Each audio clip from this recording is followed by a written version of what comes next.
Dragi prijatelji, večera повторно ќе дружуваме со видеоанализа. Значи, повторно ќе ви кажам, оние што има желба, значи, да ги следат први моите видеоанализи од глобалната, идеално домашната политичка сцена, треба да притиснат на копчето subscribe или претплати се бесплатно е. И нормално, кои се допаѓа анализата, да стават лайк. Но ништо тоа не е морално. Па не е морално и до крај да гледате видеото анализа, нели? Но сакам ви вечерва да се осврнам една, може би некој ќе каже во сенка е на глобалната цела, но клучна е. Која е таа? Тоа е посетата на рускиот председател, председател на Руската федерација, господин Владимир Путин на Кина, зашто е интересна и за мене како аналитичар клучна, бидејќи кинескиот председател, кај не ги викат, секретар на Комунистичката партија на Кина, по неговиот избор токму на 10-тиот ден ја посети Русија.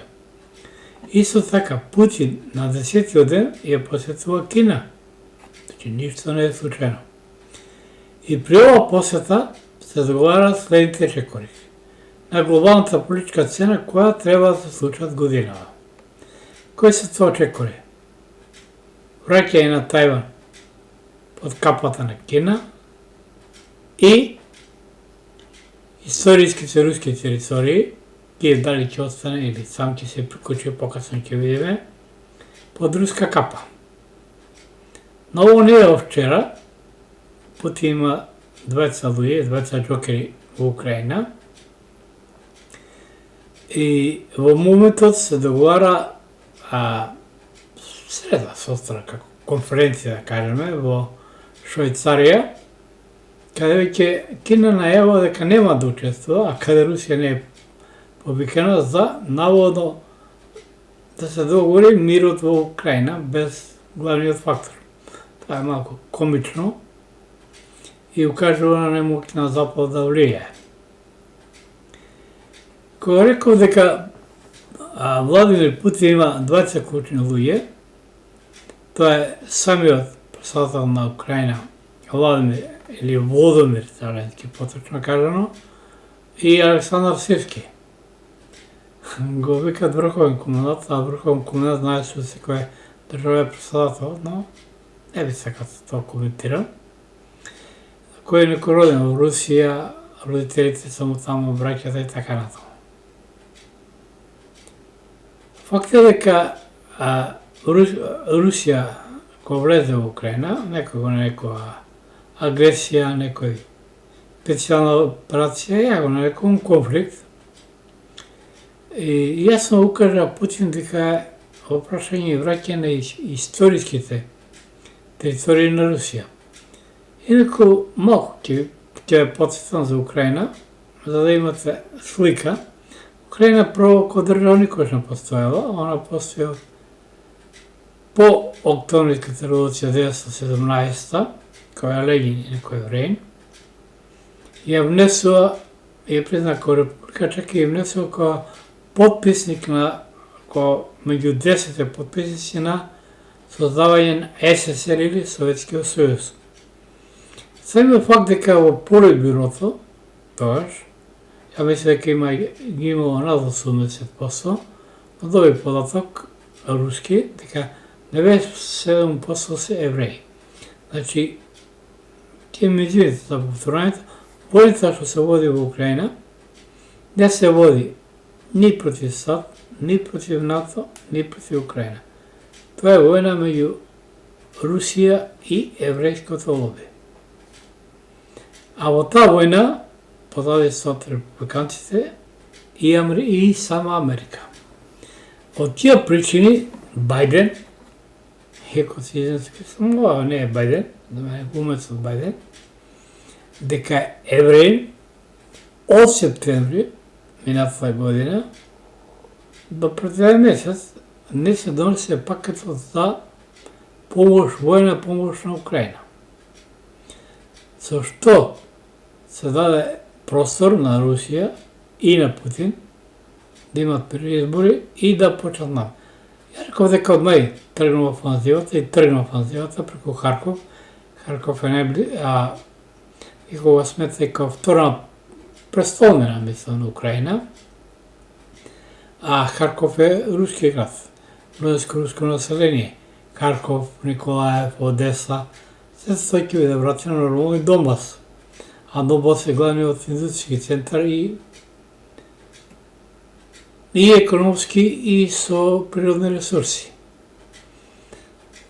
Уште пред, не знам, кога почна војната, реков дека главна цел е тоа, така на крајот Украина ќе биде повторно дел од Руската федерација, бидејќи Руската федерација без Украина не е глобална суперсила, бидејќи сите војни што почнува кон Руската империја или поточно СССР, се преку Украина, значи Западот ја прави третата грешка.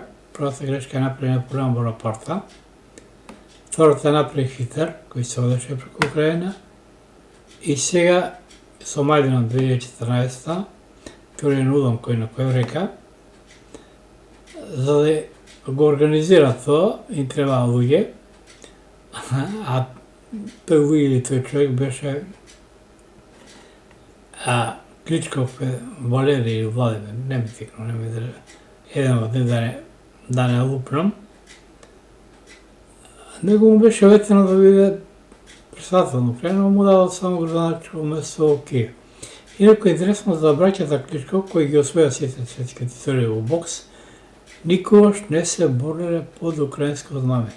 Значи се бореле под германско знаме, значи он беше човек на Меркел. А Меркел и Путин се знаат одамна и сработува и ко Северен ток, но они се знаат уште од Дрезден.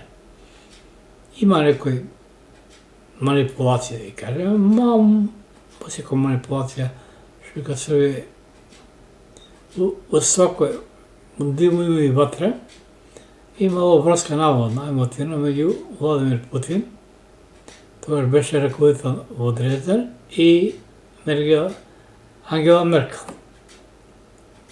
Иначе, Мајдинот се одвиваше, некој ќе каже под американска режија, не.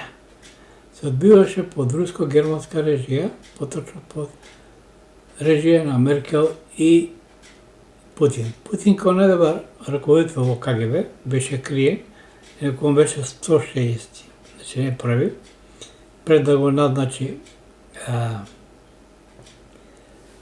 покојниот председател, или поточно Јелцин, и тоа на нова година 90-та кон 2000-та.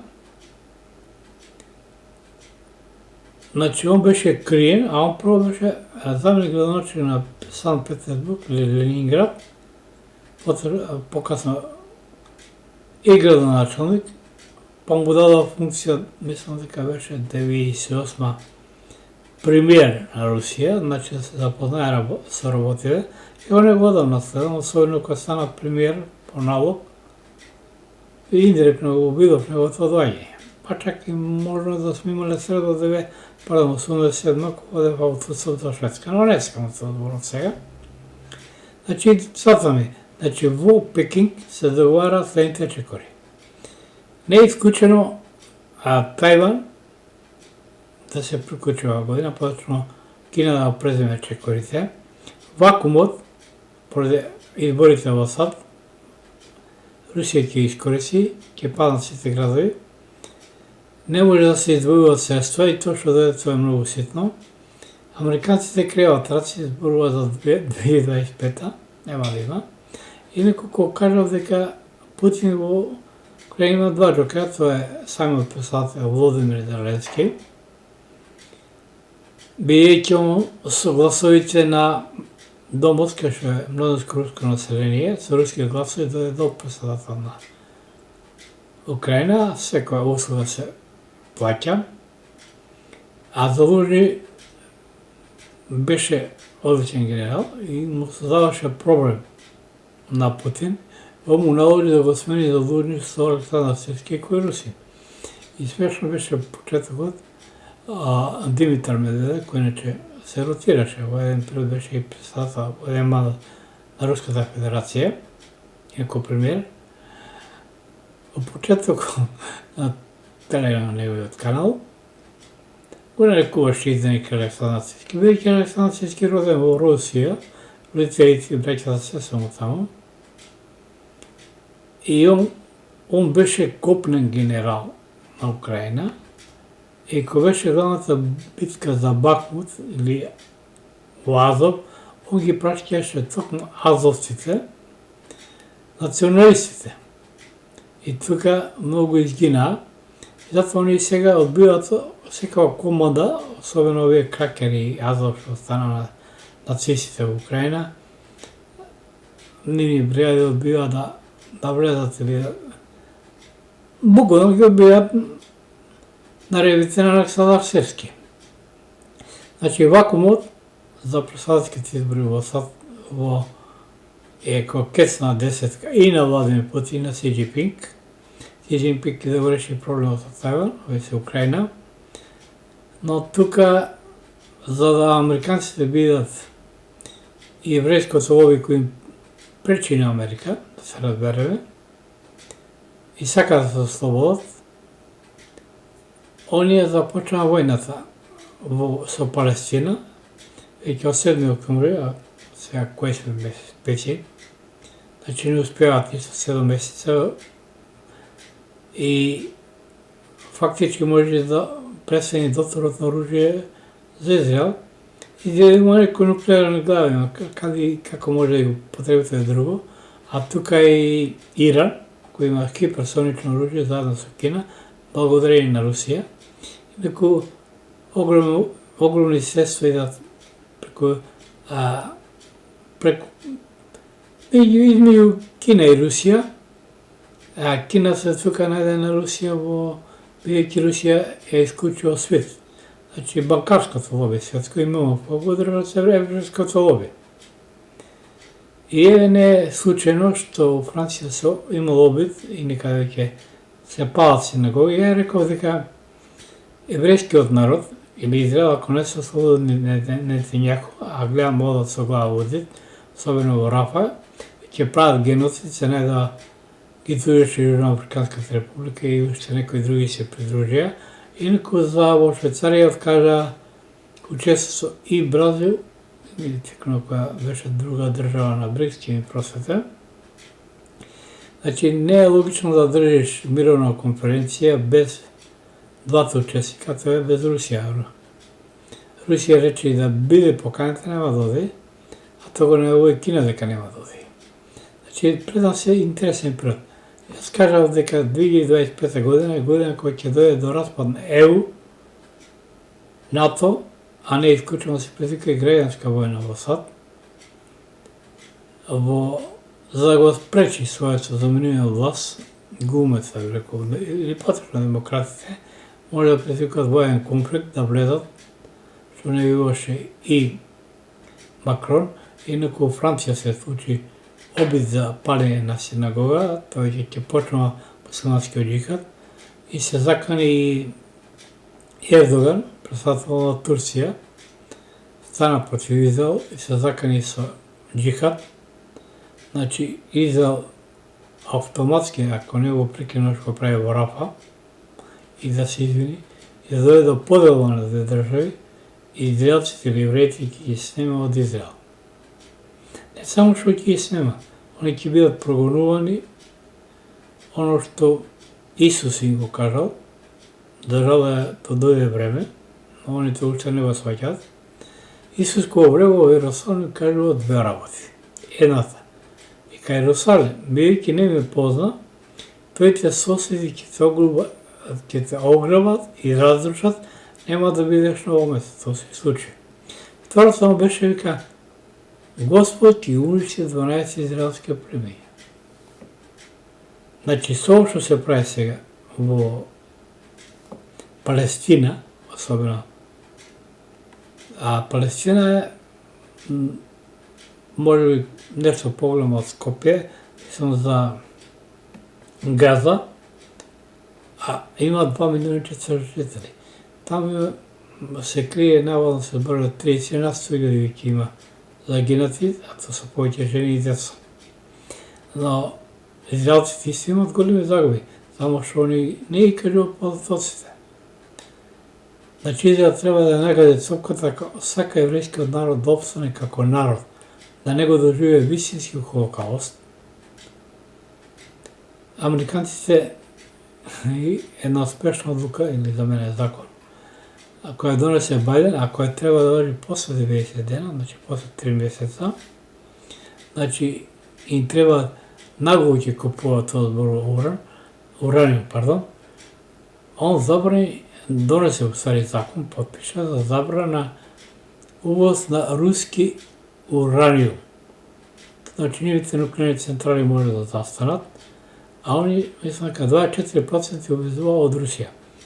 Руски ураниум е неквалитетен и нема проблем така. Инако не е случајно што врската економска и војна и Русија и Кина. Така да многу работи се случуваат и ми се ми смешни нашите политичари и позиција сите, спомнат Европска унија, НАТО. Се е тоа кафана пред фајрон. А кафана кој ќе влезеш во фајрон, пред фајрон, може само да најдеш неиспиени пијачки и недоглодани коски. Ништо повеќе тоа. Драги пријатели, ви посакувам убава ноќ, убав викенд и оние нормално што има желба, може да притиснат на копчето subscribe и претплати се. Први ќе ви да бидат моите видеоанализи кои се објективни. Живот не сум партиска книжка, нити сум навио за некого. Аз сум аналитичар, нормално политиката без ја не можам, аналитика е дипломиран. Значи, оние кои имаат желба, објективна анализа да слушат, да следат, треба да притиснат на копчето subscribe или претплати се. И ако се допаѓа, бидете на лайк.